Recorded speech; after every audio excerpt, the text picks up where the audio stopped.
governo projeta que a queda do dólar vai ajudar a reduzir os preços dos alimentos no Brasil a partir deste mês. Ontem, a moeda americana caiu 0,76% e fechou o dia cotada a R$ 5,77.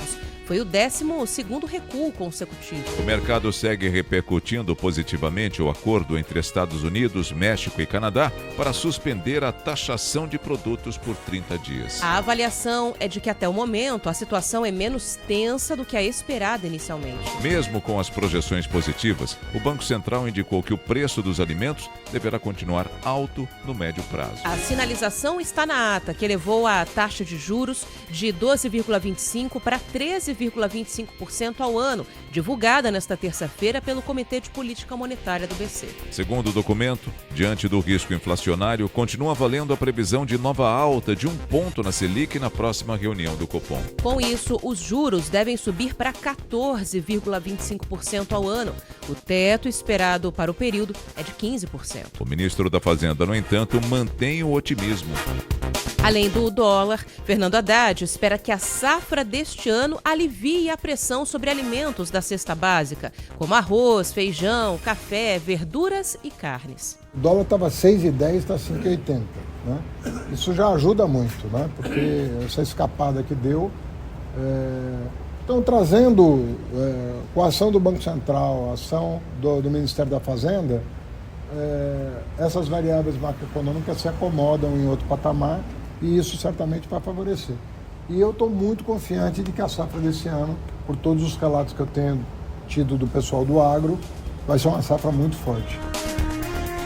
O ministro da Fazenda também vai se reunir com o presidente da Câmara, Hugo Mota, para tratar de outro assunto que preocupa os produtores rurais. Trata-se do veto de Lula ao projeto que isenta fundos de investimento, incluindo imobiliários e agropecuários, da cobrança de novos impostos sobre o consumo. Na decisão, o presidente argumentou que seria um benefício fiscal e bloqueou o trecho.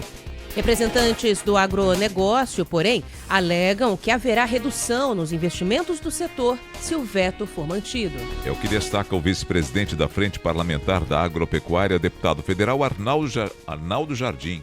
São 40 bilhões, tá certo?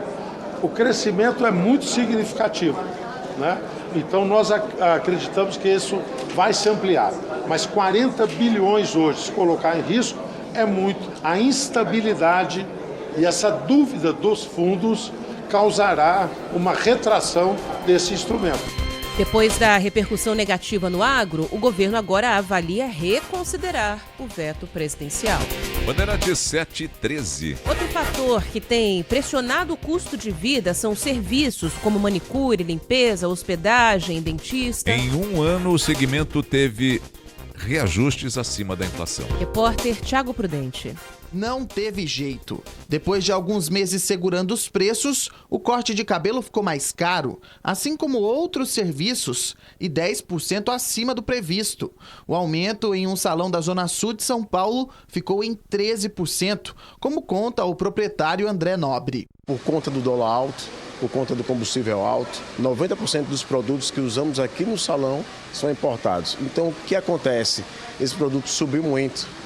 Além do produto ter subido, chega no Brasil caro, tem um transporte que onera. E essa pressão nos preços continua no começo de 2025. Em janeiro, a prévia da inflação, o IPCA 15 apontou uma desaceleração em relação a dezembro, mas o setor de serviços está na contramão. Teve uma alta de 1%, o que fez a inflação do setor nos últimos 12 meses chegar a 5,45% e superar o índice geral de 4,50%. Os serviços que tiveram a maior alta no período são aluguel de veículos, com mais de 13% de aumento, manicure e pedicure, com mais de 10%, serviços de dentista, com mais de 9% e hospedagem, superando os 8%. A economista Marcela Kawati explica os efeitos da inflação no setor de serviços. A inflação de serviços é muito menos flexível do que a inflação de alimentos. Então, no caso dos alimentos, por exemplo, a gente vê produtos que estão na safra com preço menor e aí no momento da entre-safra a gente vê um preço aumentado. No caso dos preços de serviços, uma vez que esses preços sejam colocados para cima, eles não voltam. Isso também tem um componente importante que coloca a preocupação, inclusive, por parte do Banco Central. Bandeirantes